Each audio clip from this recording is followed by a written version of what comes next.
At first glance, Russia looks endless. From space, it stretches wider than imagination. 11 time zones, frozen oceans, silent forests, cities that look massive on maps. Yet when you walk their streets, something feels missing. Wide roads with no traffic, apartment blocks with lights turned off, entire neighborhoods that feel unfinished or forgotten. This is the story of Russia's empty megacities. Not abandoned, not dead, but strangely quiet. And to understand why, we must travel through history, geography, politics, and human survival. Russia is the largest country on Earth, but population-wise, it tells a very different story. Over 17 million square kilometers of land, yet only around 145 million people. That's fewer people than Bangladesh, living on land more than 100 times larger. This imbalance shapes everything, where people live, where they don't, and why entire cities struggle to feel alive. Most people imagine megacities as crowded, busy, exploding with life.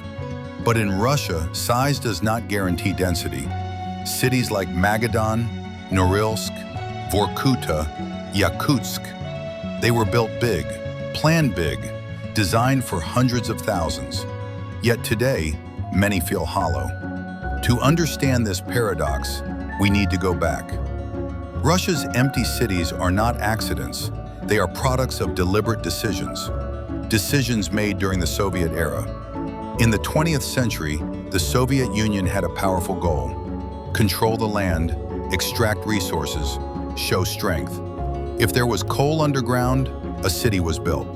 If there was nickel, a city rose from ice. If there was military importance, people were sent there. Not invited, sent. The Soviet government didn't ask, "Is this place livable?" They asked, "Is this place useful?" And usefulness meant factories, mines, weapons, energy. So cities were planted in the harshest environments on Earth. Above the Arctic Circle, deep in Siberia, where winter lasts 9 months, where temperatures drop to minus 50 degrees Celsius. Yet people came because they had no choice. The Soviet system made it work, at least on the surface. Jobs were guaranteed, housing was provided, food was subsidized, transport was cheap. If you lived in a frozen city, you were compensated. Higher salaries, early retirement, special benefits.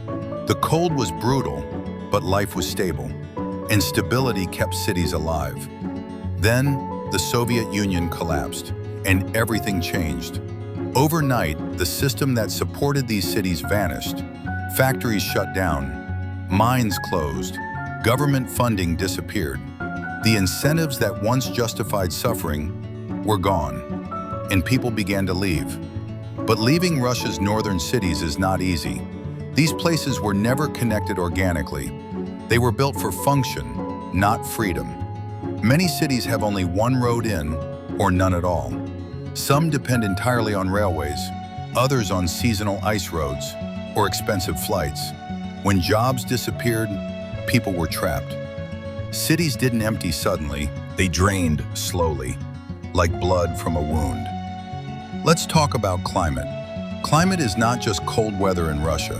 It is a force that shapes human psychology. In many Russian cities, winter dominates life. Sunlight disappears for weeks. Darkness becomes normal. Snow buries streets higher than cars. Simple tasks feel heavy. Walking to work feels like a battle. Existence becomes survival. Young people feel it the most, and young people leave first. When young people leave, cities age rapidly, schools close, universities shrink, cafes shut down. Innovation dies quietly.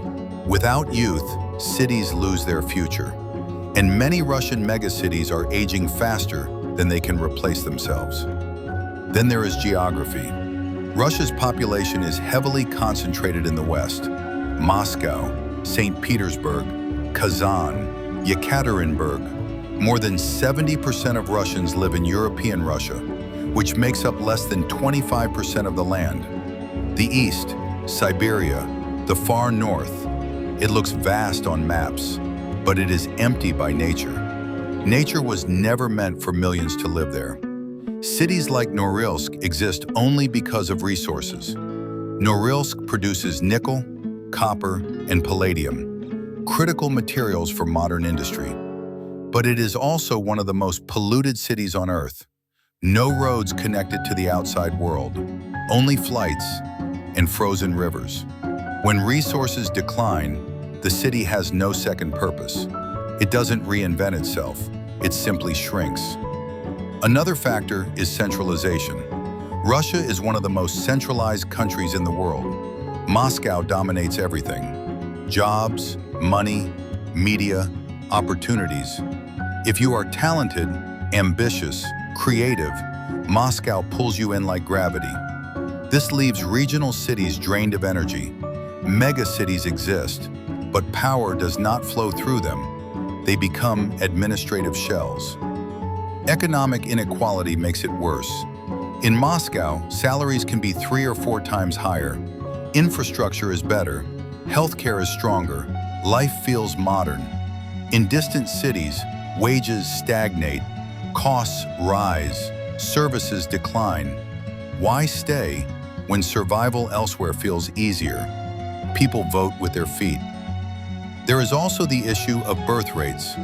Russia's population is shrinking. Low fertility, high mortality, alcohol-related deaths, health challenges. When population declines nationally, peripheral cities feel it first. Small towns disappear. Medium cities shrink. Even megacities begin to hollow. Buildings remain, but people don't. And here's the haunting part. Russian cities were built for a future that never arrived. They were designed for growth, expansion, millions of workers. When the system collapsed, the architecture remained. Wide avenues, massive housing blocks, gigantic squares, built for crowds, now echoing with silence. This contrast amplifies emptiness. Some cities try to adapt. They promote tourism, culture, extreme travel experiences. Others invest in military production or strategic industries, but adaptation is slow and time is not on their side. There's also a psychological layer. Living in isolation changes people. In remote cities, mental health issues are higher. Alcoholism becomes common. Depression grows silently. When life feels repetitive, cold, disconnected, hope becomes fragile. And hope is what keeps cities alive. Despite everything, these cities are not failures. They are monuments. Monuments to human ambition, to ideological experiments, to survival against nature. People still live there, love there, raise families there. Life continues, even in silence. Russia's empty megacities teach us something important. Cities are not just buildings. They are ecosystems. They need purpose, connection, freedom. When those disappear, even the largest cities can feel empty. In the future, some of these cities may disappear. Others may stabilize. A few might reinvent themselves, but their story will remain. A reminder that geography cannot be conquered forever, that ideology cannot replace human needs, and that size alone does not create life. When you see an empty Russian boulevard or a silent apartment block, remember, it's not just emptiness, it's history frozen in concrete. If this story made you think, if it helped you see the world differently, like the video, share it with someone curious, and subscribe for more deep stories like this. Because behind every silent place, there is a powerful story waiting to be told.